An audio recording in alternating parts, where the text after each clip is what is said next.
Hello बच्चों, आपका स्वागत है हमारे यूट्यूब चैनल ज्ञान गुरुकुल में। यह चैनल वैसे बच्चों के लिए स्टार्ट की गई है जो कहीं ना कहीं अपने 10th क्लास में अच्छे स्कोर करना चाहते हैं, अच्छे मार्क्स लेना चाहते हैं, अपने माँ बाप का नाम रोशन करना चाहते हैं। वैसे बच्चे जो मेधावी हैं लेकिन उसको अच्छे कोचिंग में दिक्कतें होती है जाने में, पढ़ने में, पैसे के अभाव में। तो वैसे बच्चों के लिए ये चैनल स्टार्ट किया गया है। साथ ही साथ हमारे जितने भी कंटेंट हमारे ऐप्स पे आके बच्चे पढ़ेंगे और ऐप्स पे आके डाउनलोड करेंगे। जितने भी क्लासेस यहाँ होगी, अलग अलग टीचर अलग अलग सब्जेक्ट के यहाँ आएंगे और अपने सब्जेक्ट को यहाँ से अच्छे से पढ़ाएंगे। और उनसे संबंधित जो टॉपिक होगी, जो पीडीएफ होगी, जो पीपीटी होगी, हमारा जो चैनल है आपका ज्ञान गुरुकुल के नाम से, उसी ऐप्स से डाउनलोड करने के बाद आप वहाँ से डाउनलोड कर सकते हैं।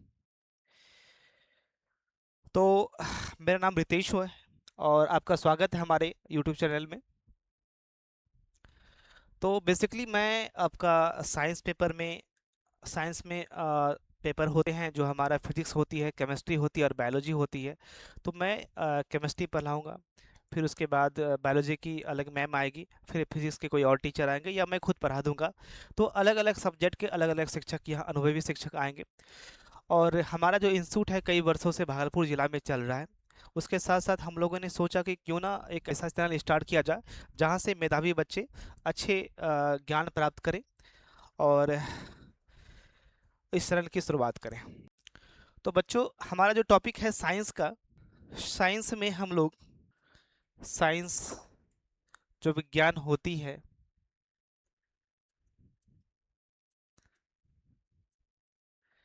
ये बेटा 3 भागों में बटा हुआ है।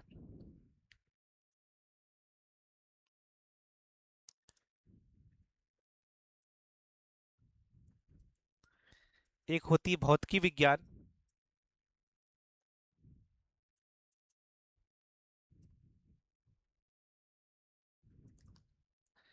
जिसे हम लोग फिजिक्स के नाम से जानते हैं। एक होती है रसायन विज्ञान,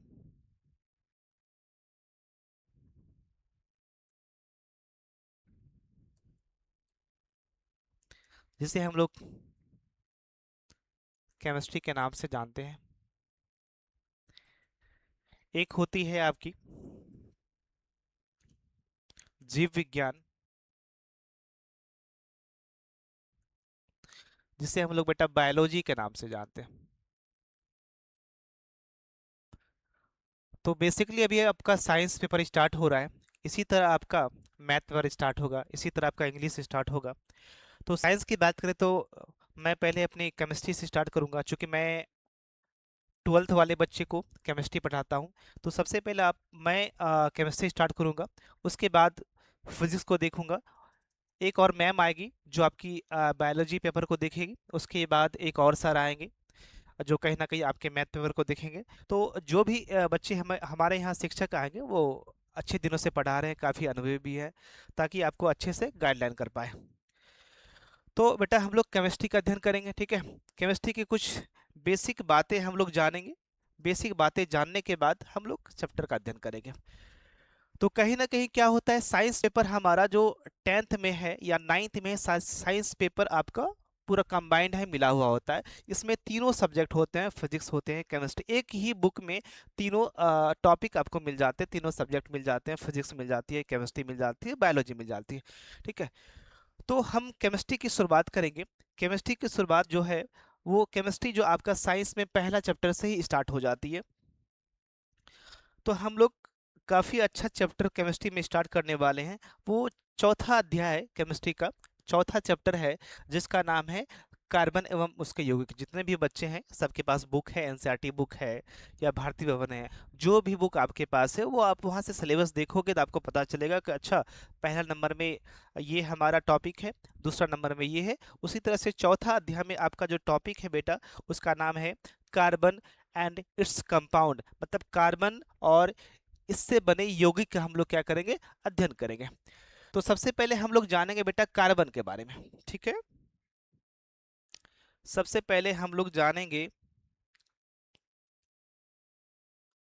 सबसे पहले हम लोग जानेंगे कार्बन के बारे में, व्हाट इज कार्बन, कार्बन क्या है, और उसके यौगिक के बारे में जानेंगे। यौगिक क्या होता है, कार्बन से बने यौगिक को कार्बनिक यौगिक कहा जाता है, तो उसके बारे में अच्छे से पढ़ेंगे।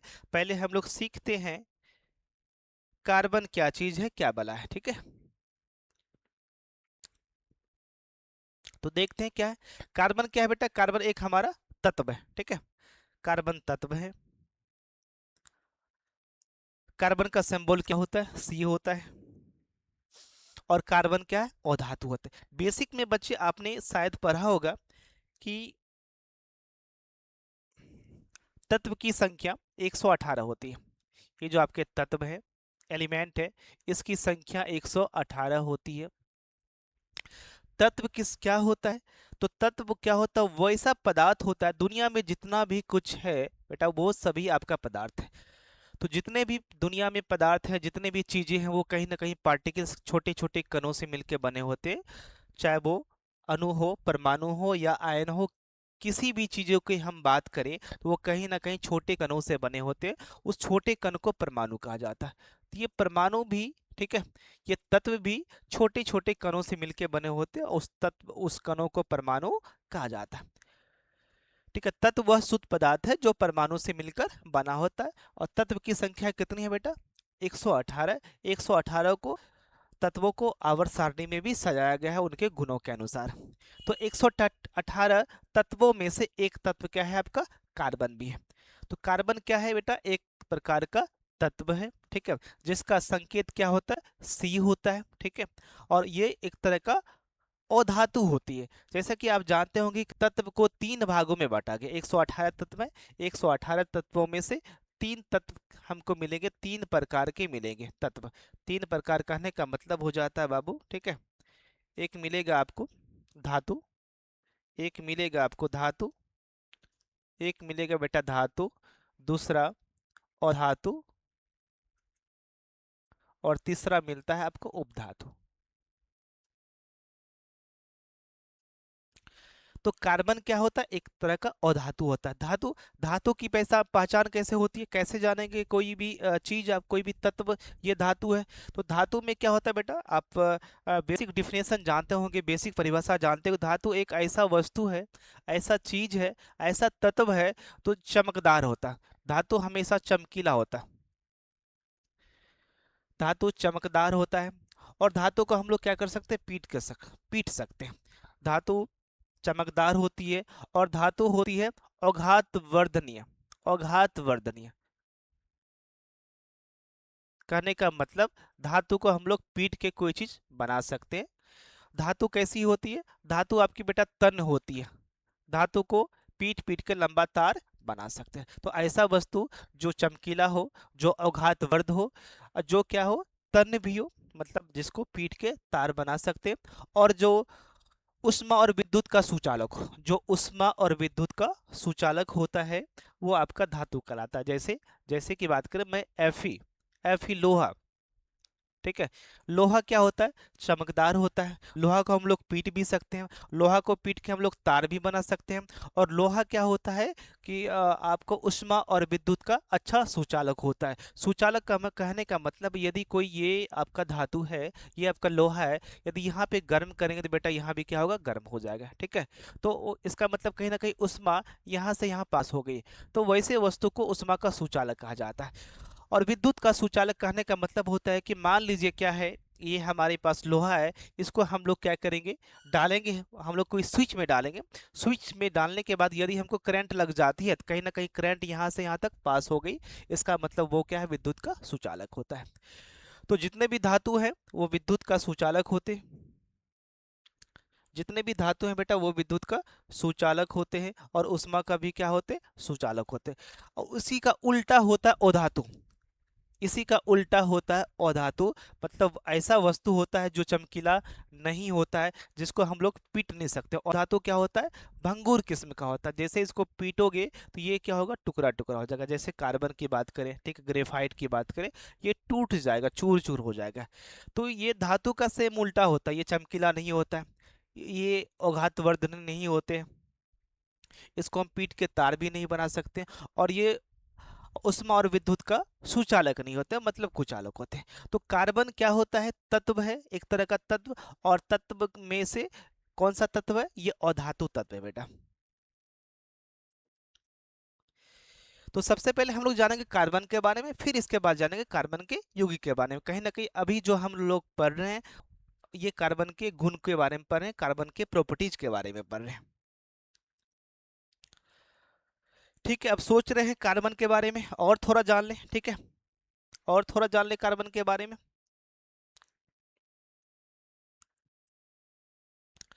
कार्बन का एटॉमिक नंबर बेटा 6 होता है, परमाणु संख्या। मतलब किसी भी एटम्स में उसके पास दो चीज होती है, किसी भी एटम्स के पास दो चीजें होती है।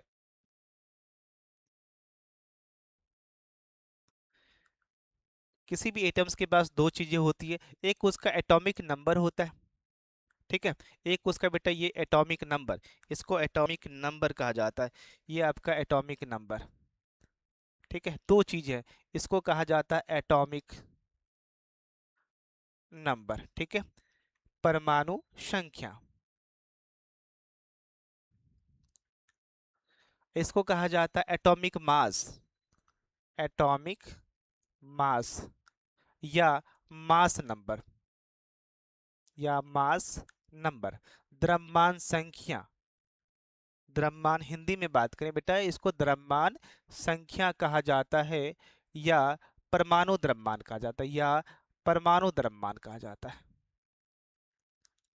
तो किसी भी परमाणु के पास उसकी दो चीजें होती है, एक तो उसका परमाणु संख्या होता है और दूसरा उसका परमाणु द्रव्यमान होता है। इस चीजों को याद रखें, जितने भी तत्व है 118 तत्व है, 118 तत्वों के पास दो चीजें हमेशा होगी, एक तो उसका बेटा परमाणु संख्या होगी और दूसरा होगा परमाणु द्रव्यमान होगा। तो परमाणु संख्या याद रखना बहुत जरूरी है, बहुत जगह इसका उपयोग होता है। तो सबसे पहला उपयोग क्या होता है? तो परमाणु है, एटम्स, हम लोग जानते हैं कि परमाणु जो होती है वो गोल होती है, ठीक है। परमाणु, परमाणु कैसा होता है? एटम्स गोल होते हैं, ठीक है। एटम्स में दो पार्ट होते हैं बेटा, इस पार्ट को कहा जाता है नाभिक। जो अंदर वाला पार्ट है बेटा उसको नाभिक कहा जाता है, ठीक है, और जो बाहर वाला पार्ट है उसको कक्षा कहा जाता है, ठीक है।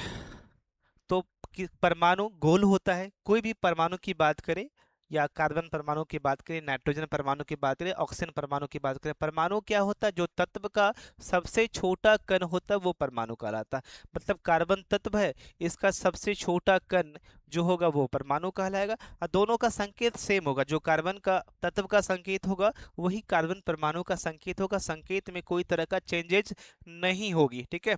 तो कोई भी परमाणु क्या होते हैं? परमाणु हमेशा गोल होते हैं। इसके बारे में जॉन डाल्टन साहब ने बताया था कि परमाणु गोल होते हैं, परमाणु में दो भाग होते हैं, भीतरी भाग को नाभिक कहा जाता है, बाहरी भाग को कक्षा कहा जाता है। परमाणु में कई सारी कक्षाएं होती है, ठीक है, परमाणु में कई सारे कक्षाएं होती है। इन कक्षाओं को बेटा 1 2 3 4 डॉट डॉट से सूचित किया जाता है, ठीक है।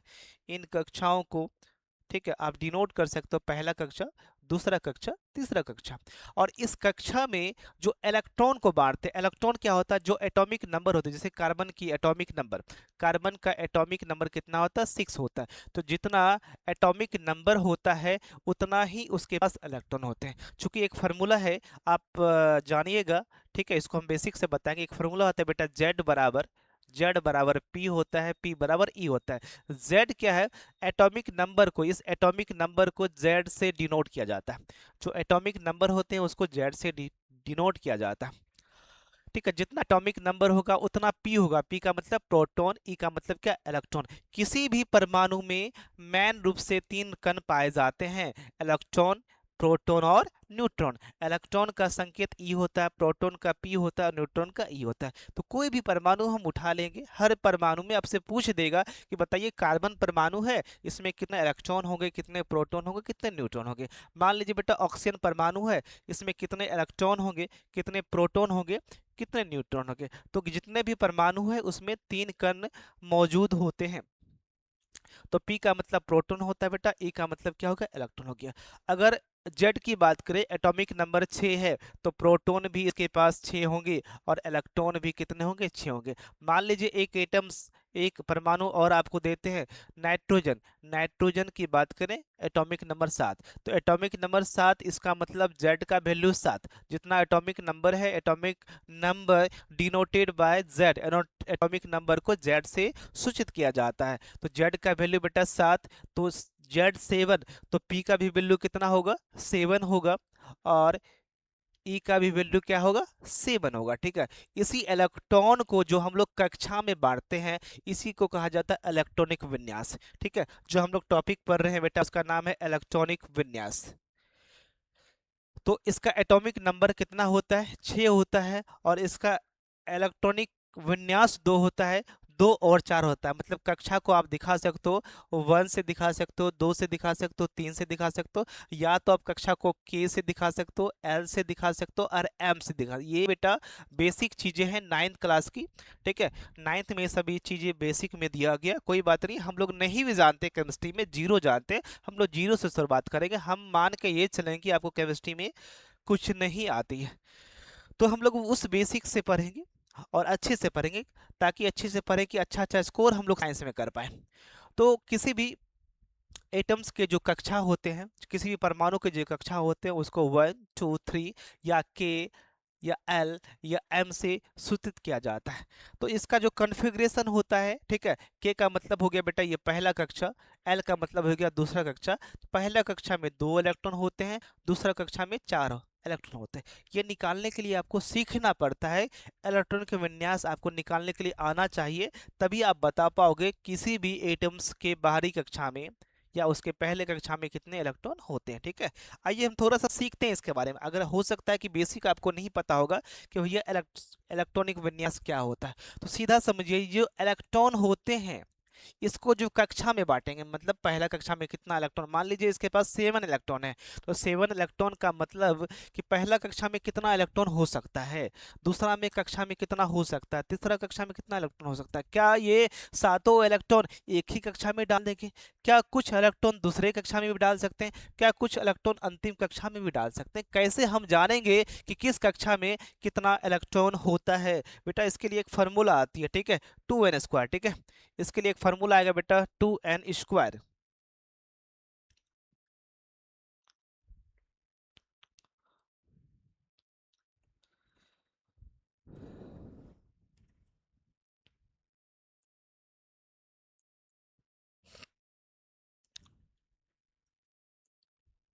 कक्षा की संख्या, ठीक है, कक्षा की संख्या होगी, और बेटा अधिकतम इलेक्ट्रॉन की संख्या, अधिकतम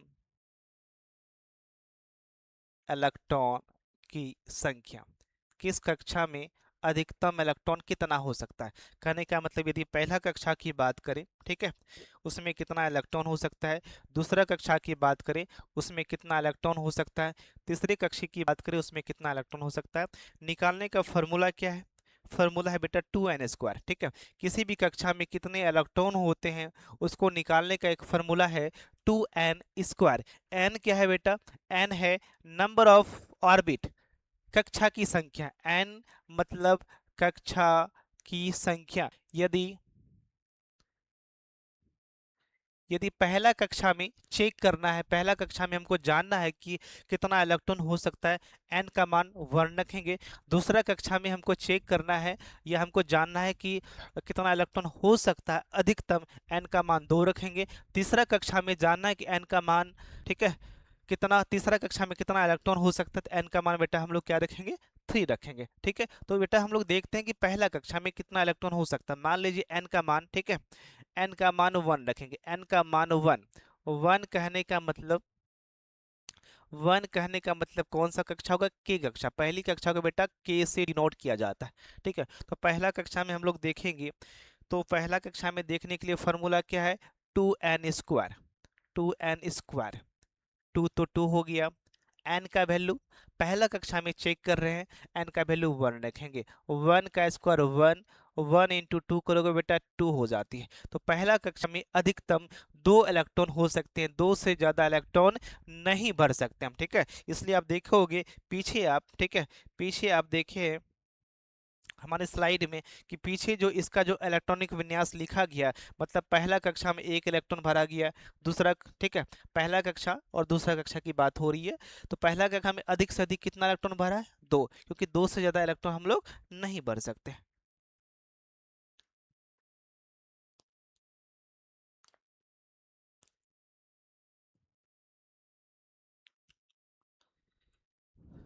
ठीक है, उसके बाद हम लोग मान लीजिए दूसरा कक्षा, ठीक है, दूसरे कक्षा की बात हो रही है। दूसरा कक्षा n का वैल्यू 2 का मतलब दूसरा कक्षा, दूसरी कक्षा की बात के बाद l होती है। इस कक्षा में हमको चेक करना है, तो फॉर्मूला आपके पास है 2n², ठीक है, 2n², 2 मल्टीप्लाई, दोनों के बीच गुना है, n का मान क्या रखेंगे? 2 रखेंगे, तो 2 का स्क्वायर 4 हो जाता है, 4 दूना कितना हो जाएगा? 8। दूसरी कक्षा में अधिकतम 8 इलेक्ट्रॉन भर सकते हैं, उससे ज्यादा इलेक्ट्रॉन नहीं भर सकते। कम भर सकते हैं पर ज्यादा इलेक्ट्रॉन नहीं भर सकते। इसी तरह से बेटा तीसरी कक्षा में हम बात करें, ठीक है, एन की बात करें, तीसरी कक्षा एन का वैल्यू 3 रहेंगे, ठीक है, तो के एल, उसके बाद जो अगली कक्षा होती है बेटा उसको एम से डिनोट किया जाता है, तीसरी कक्षा को एम से डिनोट किया जाता है, ठीक है, याद रखिएगा, 2n², ठीक है, उसके बाद है, ठीक है, 2, एन का मान 3 रखेंगे, 3 का स्क्वायर 9, 9 दूना कितना? 18, ठीक है, सभी को समझ में अच्छी से आ रही है? आ रहा है कि जा रहा है? आ रहा मतलब समझ में आ रहा है, और जा रहा का मतलब ऊपर ही ऊपर जा रहा है, कुछ समझ में नहीं आ रहा है। तो तीसरा कक्षा में, ठीक है, तो जो भी बच्चे हैं जिसको समझ में आ रहा है तो लिखिएगा आ रहा है, और नहीं समझ में आ रहा तो लिख सकते हैं बेटा जा रहा है। तो फिर से हम उसको बताएंगे, ठीक है, तो तीसरा कक्षा में अधिक से अधिक 18 इलेक्ट्रॉन हो सकते हैं, उससे ज्यादा इलेक्ट्रॉन नहीं भर सकते, कम भर सकते हैं, कोई दिक्कत नहीं। तो याद रहेगा, पहला कक्षा में n की वैल्यू 1 रखते थे, n की वैल्यू 1, की कक्षा में हम लोग अधिक से अधिक 2n², 2n का मान 1, चूंकि पहला कक्षा, 1 का स्क्वायर 1, 1 इंटू 2 करोगे 2 हो जाएगा। तो पहला कक्षा में अधिक से अधिक 2 इलेक्ट्रॉन, याद रखिएगा, दूसरा कक्षा में अधिक से अधिक 18 इलेक्ट्रॉन, तीसरा कक्षा में अधिक से अधिक 18, ठीक है, दूसरा में अधिक से अधिक 2 इलेक्ट्रॉन, सॉरी, पहला में 2 इलेक्ट्रॉन, दूसरा में अधिक से अधिक 8 इलेक्ट्रॉन, और तीसरा में अधिक से अधिक 18 इलेक्ट्रॉन, इससे ज़्यादा इलेक्ट्रॉन नहीं बढ़ सकते। ये चीज़ों का ख्याल रखिएगा। इसी के आधार पे देखिए यहाँ पे बेटा, इसका जो कन्फिग्रेशन निकाला, इसकी एटॉमिक नंबर 6 है, ठीक है, तो 6 है, इसका मतलब क्या? कार्बन के पास 6 इलेक्ट्रॉन है, और 6 इलेक्ट्रॉन मान लो ये कार्बन एटम है, ठीक है,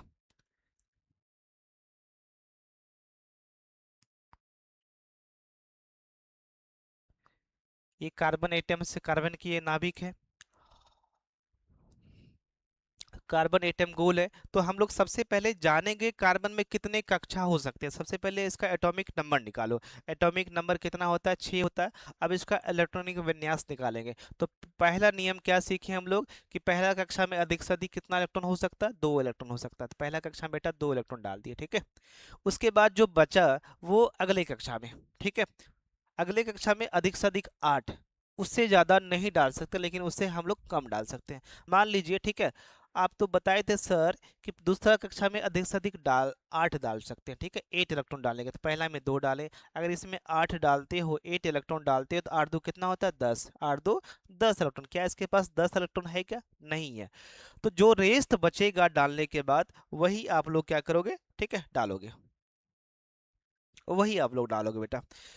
तो पहला कक्षा में अधिक से अधिक 2 इलेक्ट्रॉन, जो बचा रेस्ट 4 बचा, अगले कक्षा में फिर आप 4 इलेक्ट्रॉन आपने क्या किया? डाल दिया। तो ये हो गया आपका बाहरी, ये पहला कक्षा, ये दूसरा कक्षा, ठीक है। टोटल कार्बन में 2 कक्षा हो गया, ठीक है, कार्बन में टोटल 2 कक्षा है, ठीक है, ये नाभिक हो गई, ठीक है, ये पहला कक्षा, ये दूसरा कक्षा। नाभिक के बाद जो कक्षा होती है, नाभिक के बाद जो सर्किल होगी बेटा, वृत्त होगी, वृत्त जैसा, वो आपका कक्षा होगा। तो ये पहला कक्षा, ठीक है, ये इसको पहला कक्षा हो गया,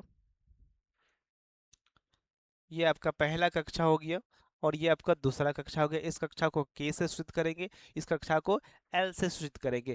के में कह रहा है कि अधिक से अधिक कितना इलेक्ट्रॉन हो गया? 2 कक्षा। तो आप किसी भी परमाणु का आप कक्षा भी बता सकते हो कि किस परमाणु में कितना अधिक से अधिक कक्षा होता है, और उस कक्षा में कितने इलेक्ट्रॉन हम लोग बांट सकते हैं। तो पहला कक्षा में अधिक से अधिक कितना इलेक्ट्रॉन हम लोग बांट सकते हैं, ठीक है, पहला कक्षा में अधिक से अधिक हम लोग 2 इलेक्ट्रॉन बांट सकते हैं। ये पहला कक्षा हो गया, इसमें अधिक से अधिक बेटा 2 इलेक्ट्रॉन बांट सकते हैं। इसको बोलते हैं इलेक्ट्रॉन बिंदु संरचना, इलेक्ट्रॉन डॉट संरचना। मतलब इलेक्ट्रॉन को यदि डॉट डॉट के रूप में दिखाते हैं उसको इलेक्ट्रॉन डॉट संरचना कहा जाता है। दूसरी कक्षा में अधिक से अधिक कितने इलेक्ट्रॉन डाल सकते हैं? 4 इलेक्ट्रॉन। दूसरा कक्षा, ठीक है, कहीं भी 4 को दिखा दो, 1 हो गया, 2 हो गया, 3 हो गया, बेटा 4 इलेक्ट्रॉन। इस तरह से हम लोग इलेक्ट्रॉन डॉट संरचना बना सकते हैं। तो याद रखिएगा इसका जो एटॉमिक, सबसे पहले हम लोग अभी कार्बन का ही परिचय जान रहे हैं। तो कार्बन क्या है, सबसे पहले हम लोग जाने इस कार्बन के बारे में, ठीक है। तो जाने बेटा कार्बन एक क्या है, जल्दी जल्दी कमेंट करो, कार्बन क्या है बेटा? एक कार्बन एक तत्व है, ठीक है। कार्बन एक क्या है? तत्व है। और इस तत्व में क्या है? तत्व तो 3 प्रकार के होते हैं, धातु होते हैं, अधातु होते हैं और उपधातु होते हैं। इस तत्व में ये एक तरह का क्या है? कार्बन एक अधातु। सबसे पहले कार्बन क्या एक तत्व है। तत्व में किस प्रकार का तत्व है? तो ये अधातु है। और कार्बन का जो संकेत होता है, जो सिंबल होता है, वो 6 होता है, ठीक है। और इसके एटॉमिक नंबर, परमाणु संख्या 6 होती है और परमाणु द्रव्यमान 12 होता है। याद रखिएगा हमेशा, इसकी परमाणु संख्या 6 होती है और परमाणु द्रव्यमान 12 होती है। तो ये परमाणु संख्या, एटॉमिक नंबर जो है, ये बेटा आपके पास 6 है। और इसका जो कन्फिग्रेशन, इलेक्ट्रॉनिक विन्यास निकालेंगे, पहले कक्षा में 2 इलेक्ट्रॉन और बाहरी कक्षा में 4 इलेक्ट्रॉन होता है, ठीक है। तो इसका कन्फिग्रेशन 2 और 4 होता है। ये याद रखिएगा, बाहरी कक्षा में अधिक से अधिक 4 इलेक्ट्रॉन होते हैं, ठीक है। चलिए आगे इसकी और जानकारी लेते हैं।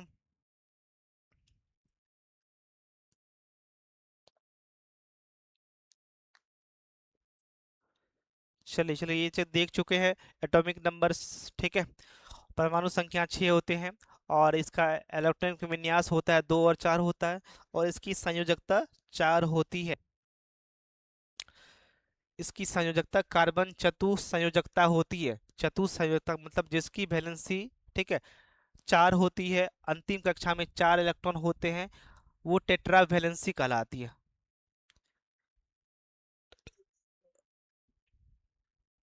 वैलेंसी, ठीक है। वैलेंसी क्या होती है बेटा? अष्टक पूरा करने के लिए संयोजकता क्या होता है?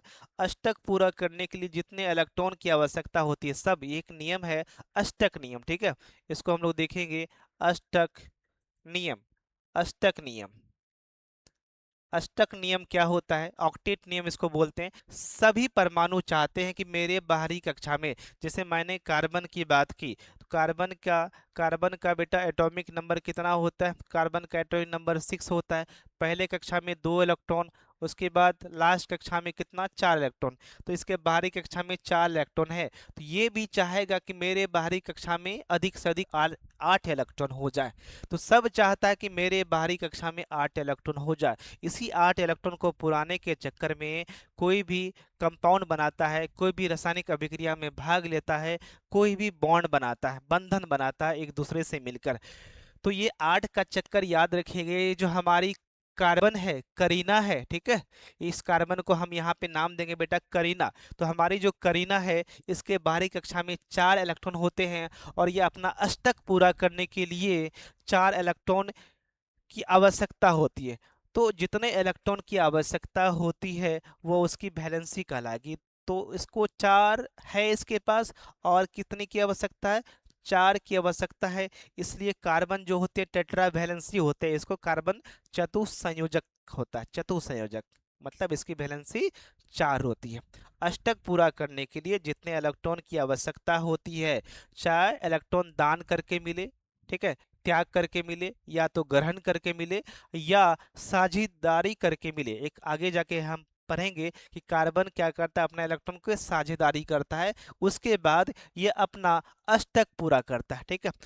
अष्टक पूरा करने वाले, मतलब अष्टक पूरा करने वाले जो एलिमेंट होते हैं हमारे पास, ठीक है, वो इनर्ट गैस होते हैं। इनर्ट गैस, अक्रिय गैस, आगे हम लोग चर्चा करेंगे बेटा।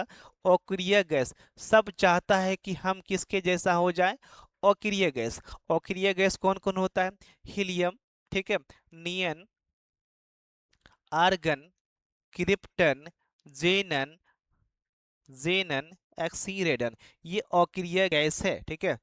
इसकी वैलेंसी 0 होती है। इसकी संयोजकता 0 होती है, क्योंकि इसका अष्टक पूरा होता है। सबके बाहरी कक्षा में 8 इलेक्ट्रॉन होते हैं। जैसे नियोन की बात करें, 10 होता है, ठीक है। पहला कक्षा में 2 इलेक्ट्रॉन, दूसरे कक्षा में 8 इलेक्ट्रॉन। तो जितने भी हैं सबके बाहरी कक्षा में 10 इलेक्ट्रॉन होते हैं, ठीक है। सबके बाहरी कक्षा में 8 इलेक्ट्रॉन होते हैं। तो जब इसके बाहरी कक्षा में 8 इलेक्ट्रॉन हैं, तो ये किसी से अभिक्रिया क्यों करेंगे? मतलब अभिक्रिया इसलिए करते हैं, कंपाउंड इसलिए बनाते हैं 8 इलेक्ट्रॉन को पुराने के लिए, ठीक है। यदि कहने का मतलब बेटा मेरा पेट भरा हुआ है, तो हम मेहनत क्यों करेंगे रोटी कमाने के लिए? अगर ऑलरेडी हमको रोटी मिल जाती है, कहीं से खाना आ जाता है, तो हमको मेहनत करने की जरूरत नहीं है। उसी तरह से क्या होता है, इसके बाहरी कक्षा में 8 इलेक्ट्रॉन, सभी के बाहरी कक्षा में 8 इलेक्ट्रॉन होते हैं, ठीक है। तो इसको बॉन्ड बनाने की आवश्यकता नहीं होती, किसी से क्रिया करने की आवश्यकता नहीं होती, ठीक है। इसलिए इसका नाम है अक्रिय गैस। अक्रिय गैस का मतलब ये किसी से क्रिया नहीं करता, ठीक है। हीलियम याद रखिएगा, हीलियम, नियन, आर्गन, क्रिप्टन, जेनन, रेडॉन। बेटा इसको याद रखने का भी ट्रिक है। हे नानी, हे नानी आराम कर जिंदा रहेगी, ठीक है। इस हीलियम से हो गया हे, ठीक है। हे, एनी से बेटा हो गया नानी। हमारे घर में नानी दादी रहती है, तो हम नानी को बोल रहे हे नानी आराम कर, है ना, आराम, ठीक है। के आर से बेटा कर, के आर से कर। जे एन जेनन, जिंदा, आर एन से बेटा रहेगी। तो हम नानी को बोल रहे नानी तुम बुढ़ी हो गई हो, आराम करो, जिंदा रहेगी। तो इस ट्रिक के माध्यम से, ठीक है। तो ये जो ट्रिक है आपका आवर्त सारणी में सभी एलिमेंट्स आपको बताए थे कि तत्वों की संख्या बेटा 118 होता है। 118 तत्व को एक आवर्त सारणी में उसके गुण के अनुसार सजाया गया, ठीक है। पीरियोडिक टेबल में कहीं ना कहीं आपको एलिमेंट का एक चार्ट मिल जाएगा, दुकान में मिल जाती है, वहां से आप परचेज कर सकते हो, खरीद सकते हो, वहां पे आप देख सकते हो। तो ये जो हीलियम, नियन, आर्गन, क्रिप्टन, जेनन, रेडॉन है, ये आवर्त सारणी के सबसे लास्ट में यहाँ पे रहते हैं, ठीक है। वीआईपी सबसे लास्ट में अंतिम में मिलेगा, ठीक है। मान लीजिए कोई फंक्शन होता है ना, तो वीआईपी आदमी सबसे आगे बैठा रहता है, ठीक है। तो ये भी एक तरह का वीआईपी आदमी है, तो सब चाहता है कि हम भी चाहते हैं कि अच्छा हमको आगे में सीट मिल जाए, ठीक है। हम भी किसी फंक्शन में जाए तो सबसे आगे बैठे। तो जितने एलिमेंट है सब इसके जैसा बनना चाहता है, इस वीआईपी एलिमेंट के जैसा बनना चाहता है। कहने का मतलब हीलियम, नियन, आर्गन, क्रिप्टन, जेनॉन, रेडॉन के जैसा बनना चाहता है। तो इसके लिए मतलब इसके लिए बनने के जैसे के लिए बाहरी कक्षा में कितना इलेक्ट्रॉन होना चाहिए? 8 इलेक्ट्रॉन होना चाहिए।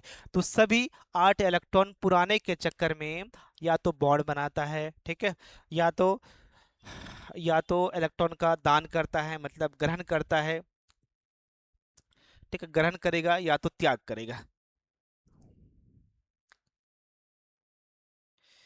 तो कार्बन की संयोजकता 4 होती है, इसलिए कार्बन का जो गुण होता है वो कैसा होता है बेटा? वो टेट्रा वैलेंसी होता है, ठीक है।